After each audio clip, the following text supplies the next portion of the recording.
नमस्कार। India education civil service exam में आपका स्वागत है। इससे पहले वाले वीडियो में मैंने कुछ ट्रेलर बताए थे मध्यकालीन भारत के अंतर्गत। आज उन्हीं टॉपिक को आज मैं कंप्लीट करूँगा और ये देखिए, कोशिश कीजिए कि उस पॉइंट को समझने का, सुनने का कोशिश कीजिए, ताकि सुन के भी बहुत सारे पॉइंट्स याद हो सकते हैं जो एग्ज़ाम के पॉइंट ऑफ व्यू से रिलेवेंट है आपके लिए। ठीक है, तो पहले मैं चलता हूँ मध्यकालीन भारत के अंतर्गत। ये कहा जाता है कि मध्यकालीन भारत, बहुत से स्टूडेंट को समझ में नहीं आता है ये चीज़ कि मध्यकालीन भारत पढ़े तो कैसे पढ़े, प्राचीन इतिहास कैसे पढ़े, आधुनिक इतिहास कैसे पढ़े। तो बात को समझने का कोशिश करना है पहले, ये नहीं कि पहले गए बुक को निकालें पढ़ना स्टार्ट किए, वो कभी संभव नहीं है। सबसे पहले पॉइंट को समझिए, मध्यकालीन भारत के स्टार्टिंग में क्या कहता है जब चैप्टर, पहला चीज़ उसमें ये है कि मध्यकालीन भारत में जो भी टॉपिक है वो आपका है भारत में इस्लामिक आक्रमण। सिंपल सा पॉइंट है कि भारत में प्रथम इस्लामिक आक्रमण के बारे में हमको पढ़ना है और ये टॉपिक आपका मध्यकालीन भारत के अंतर्गत में ही आता है। तो हम लोग ये पढ़ेंगे कि इस्लामिक उदय भारत में हुआ, मध्यकालीन भारत में, ये भी कहा जा सकता है। अब एग्ज़ाम में पूछ दिया गया कि भारत में इस्लामिक आक्रमण कब हुआ था, प्रथम इस्लामिक आक्रमण कब हुआ, तो मध्यकालीन भारत के अंतर्गत हुआ। ठीक है, तो अब हम लोग चलते हैं आगे से। भारत के पश्चिमी भाग में ईरान एक देश है, जिस देश के सेंटर में दमिश एक क्षेत्र था। वहाँ पर अल-हज्जाज नाम का शासक था जो वहाँ से लोगों को, से शासकों को भेजता था भारत में आक्रमण करने के लिए। ठीक है, दूसरा पॉइंट्स ये है कि भारत के पश्चिम भाग में इस्लाम धर्म का उदय होता है। वहाँ से बहुत सारे सैनिक, बहुत सारे शासक जो थे वो भारत पे आक्रमण किए। अब इस्लामिक आक्रमण भारत में हुआ, पश्चिमी उसके क्षेत्र में हुआ। इस विषय में जानकारी हमें चचनामा नामक एक पुस्तक से प्राप्त होती है। अब ये बहुत इंपॉर्टेंट क्वेश्चन है कि चचनामा क्या है, या ये भी पूछा जा सकता है कि मध्यकालीन भारत में जो इस्लामिक आक्रमण है उसके विषय में जानकारी हमें किस बुक से मिलती है। तो आंसर हमारा चचनामा पुस्तक होगा। ठीक है, ये चलते हैं। इस्लामिक आक्रमण के बारे में कहा गया है कि भारत में जब इस्लामिक आक्रमण हुआ, इस्लामिक आक्रमण तो अरबों के द्वारा वो हुआ। तो इसमें कुछ पॉइंट्स ये है हमारा कि पहला उद्देश्य क्या था अरबों का, कि कोई भी काम जो भी शासक करते थे उनका कुछ उद्देश्य होता था, मकसद होता था।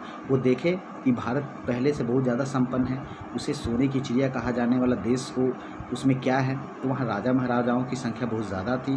तो इस कारण से वहाँ के शासक सोचे कि यहाँ धन बहुत ज़्यादा मात्रा में हमें मिलेगी, जिस कारण से उनका प्रमुख उद्देश्य था कि वो भारत पर आक्रमण करे, वहाँ भारी मात्रा में लूट करे, धन को प्राप्त करे, अर्जित करे, अपने शासन के विस्तार में सहायक होगा करने के लिए वो इस तरह के आक्रमण करते थे।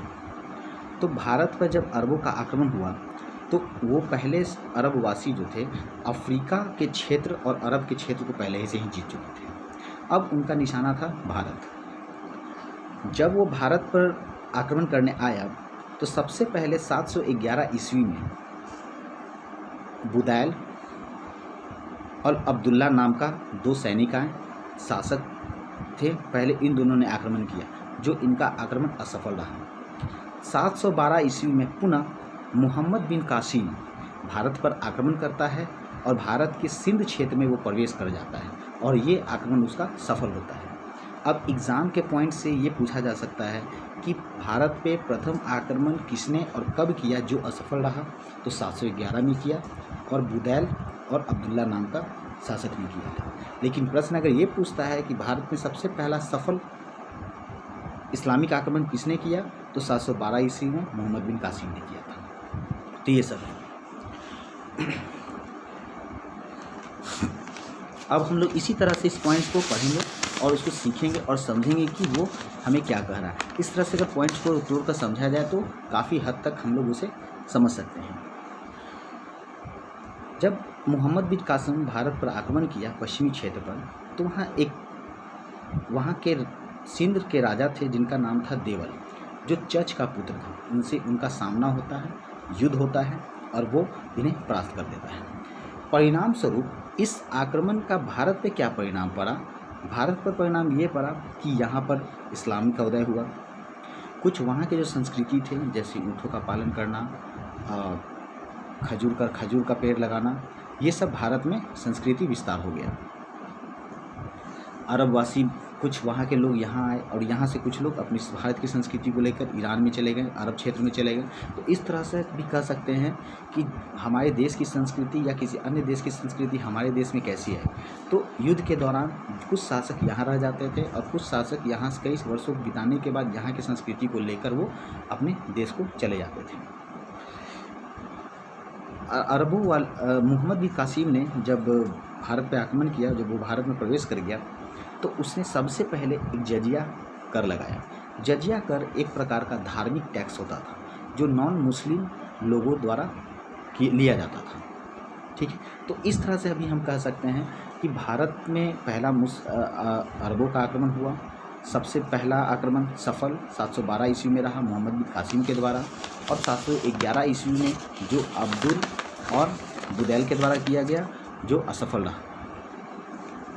उसने बहुत सारी कहानियाँ, पंचतंत्र की कहानियाँ, ब्रह्म सिद्धांत, अनुवाद, ये सारी चीज़ हमारे भारत में इस संस्कृतियों का मतलब विस्तार हुआ।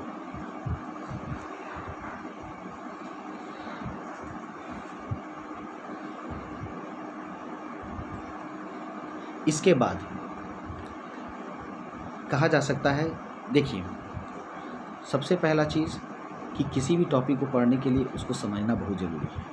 अगर आप एक एग्ज़ाम्पल के तौर पे मैं आपको बताता हूँ, अगर आप एक सिनेमा को 3 घंटे अगर आप देखते हैं तो वो सिनेमा फर्स्ट ही बार क्यों ना देखें, आपको पूरी तरह से वो याद हो जाएगी। लेकिन किसी बुक को अगर 10 घंटा भी पढ़ते हैं या किसी एक टॉपिक को 10 घंटा पढ़ते हैं, फिर भी वो याद नहीं रहेगा, और वो अगर याद हो भी जाता है तो 1 हफ्ते में वो भूल जाते हैं। तो इसका मतलब है कि जो सुनने और समझने में हमारा माइंड एक्टिव होता है, वो पढ़ने में काफ़ी कम होता है। तो सबसे पहले आप पॉइंट को समझिए, सुनिए और उसको याद करने की कोशिश कीजिए। ये था अरबों से रिलेटेड मध्यकालीन भारत के अंतर्गत अगर आपको प्रश्न पूछा जाता है, इससे कुछ पॉइंट अब निकलते हैं। अब उस पॉइंट को मैं क्लियर करूँगा। सबसे पहला चीज़ कि भारत पे अरबों का आक्रमण मध्यकालीन भारत के अंतर्गत होता है। जो भी आक्रमण किया गया, ये किसके द्वारा? ईरान में दबिश नाम का एक क्षेत्र था, जहाँ पे जो का शासक था वो लोगों को प्रेरित करता था, शासकों को प्रेरित करता था कि वो भारत पे आक्रमण करें। 2 आक्रमण किए गए 711 में 2 शासकों द्वारा, पहला अब्दुल और बुदैल के द्वारा, जो असफल रहा। कुछ पॉइंट्स और हैं कि 712 ईस्वी में सफल आक्रमण किसके द्वारा किया गया? तो मोहम्मद बिन कासिम के द्वारा। तो ये आप अच्छा, दूसरा चीज़, कुछ पॉइंट्स और बने इसमें, क्या बनते हैं हमारा कि इन अरबों का आक्रमण हुआ, ये किस बुक से पता चलता है? चचनामा पुस्तक से पता चलता है। परिणाम स्वरूप क्या था कि भारत में कुछ संस्कृतियों का विस्तार हुआ, संस्कृतियों का आदान प्रदान एक देश से दूसरे देश हुआ। टैक्स हमारे भारत में लगाया गया, जजिया कर लगाया गया, खजूर की खेती हुई, ऊँटों का पालन पोषण होना स्टार्ट हो गया। दूसरा, पंचतंत्र की कहानियाँ बनी, फारसी भाषाओं में उसका निर्माण किया गया, दिनार मुद्राओं का प्रचलन हुआ। तो इस तरह के प्रश्न पूछे जाते हैं। कुछ महत्वपूर्ण पॉइंट्स और हैं, वो आप इस टॉपिक से आपको क्लियर हो रहे होंगे। अब इसके नेक्स्ट वीडियो में मैं मोहम्मद गजनवी के बारे में बताऊंगा, जो ठीक इसके बाद का आक्रमण था। तो आशा करते हैं कि ये आपको वीडियो पसंद आया हो। आप इस वीडियो को लाइक शेयर कीजिए ताकि मैं आगे का वीडियो और बना सकूं। इसके लिए आप इस वीडियो को सब्सक्राइब कीजिए और मुझे इजाज़त दीजिए। मैं नेक्स्ट वीडियो बहुत ही जल्द लेकर आऊँगा इससे संबंधित, और आप इस पॉइंट्स को जो भी बताया हूँ उसको आप पढ़िए, समझिए, लिखिए।